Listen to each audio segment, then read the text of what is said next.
السلام عليكم ورحمة الله وبركاته. دعوة على كسود بعد الجنة كنا فضلا هذا نوع سبتهين سبسكرايب صار الجنة كا فيديو كان لايك صار هذا هرنا الجوك تكون سنتهين فيديو شير جرا أصحاب ترى شير جرا سو مال فوق جارو سلا أكتهين شيء مدحويني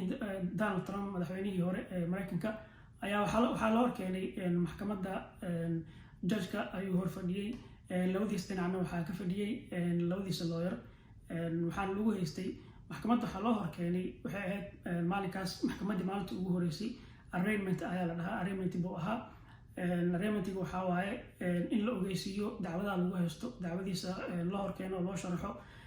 waxaa ka mid ah dacwadahaas sida hore u ogeyn gabadhii lacagtii laaluushta la siiyey haweeneydii oo lagu eedeynayay inuu xiriir la lahaa oo laaluushka la siiyey laaluushkaas oo ahaa $130,000 ayaa ka mid ahayd waxaa kaloo kiiskaas ka mid ahaa business uu lahaa madaxweynaha businessyo uu ka bixiyay sidoo kale waxaa ka mid ahaa dacwadaha lagu haysto waxaa ka mid ahaa dokumentiyo uu ka qaatay madaxweynaha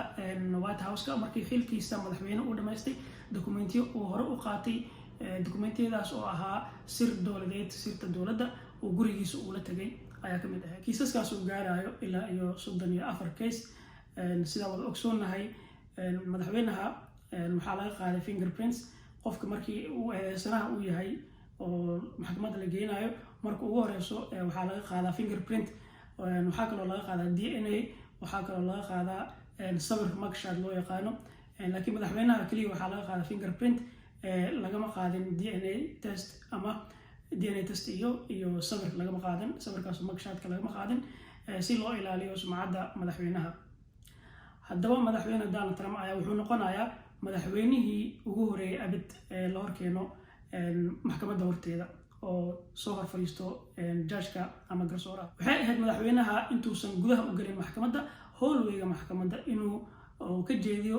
hadal yar oo gaaban laakiin waa laga diiday maadaama uu maxbuus ahaa waxaa la yiri adiga nin maxbuus baa tahay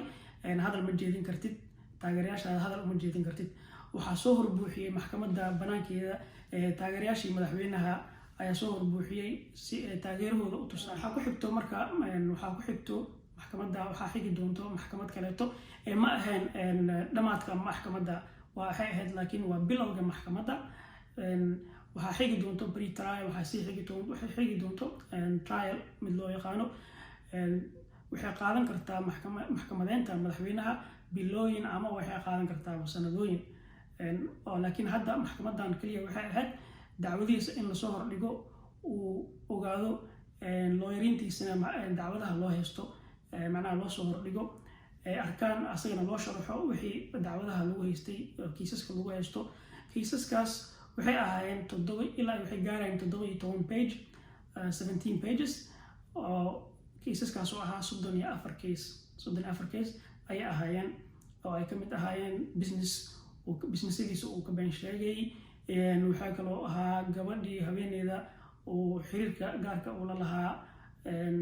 ayaa ka mid ahayd iyo lacagtii laaluushka ay siiyeen gabadhaasi maxaa sababta oo macnaha laaluushkaas uu siiyey iyo khaladka maxaa keenay waxaa weeyaan lacagta waxay ahayd lacag Donald Trump taageerayaashiisa ugu deeqeen sanadkii 2016 markuu madaxweynenimada u cararayay si uu uga qayb galo doorashada ayay ahayd lacag deeq ayay ahayd oo ka timid taageerayaashiisa si uu uga qayb qaato doorashada haddaba madaxweynaha haddii la xukumo uu xabsi waqtigii lagu xukumay uu soo dhammaysto mar kale isku soo sharaxi karaa madaxweyne jawaabtu waxay tahay haa sababtoo ah constitutionka maraykanka kuma qorno qof haddii dambiilo uu yahay oo xukun maxkamadeed uu ku dhaco inuusan isu soo sharaxi karin ama uu madaxweyne noqon karin mar kale taas ayaana keenayso in haddii lacala la xukumo uu xabsi waqti lagu xukumo waqtigiisu soo dhammaysto uu is-sharaxi karo oo mar kale madaxweyne u tartami karo su-aasha isweydiinta mudan ayaa waxay tahay tanoo kaleeto ma ka dhici kartaa dowladaha Afrika qaaradda Afrika qof madaxweyne soo maray ama qof hadda madaxweyne ah in maxkamad la horgeeyo amaba xil nooc doona ha hayo madaxweyne kaliya maahan xil noocu doonaha ha haayo qof madaxweyne qof xil haayo oo Afrika joogo ma dhici kartaa in maxkamad la horkeeno su-aashaas waxaan weydiinayaa daawadayaasha jawaabtiina waxaa kusoo qori kartiin commentiga qaybta commentiga kusoo qori jawaabtiina waxaan idinkaga tegayaa sidaas iyo nabadgelyo assalaamu calaykum waraxmatullaahi wabarakaatu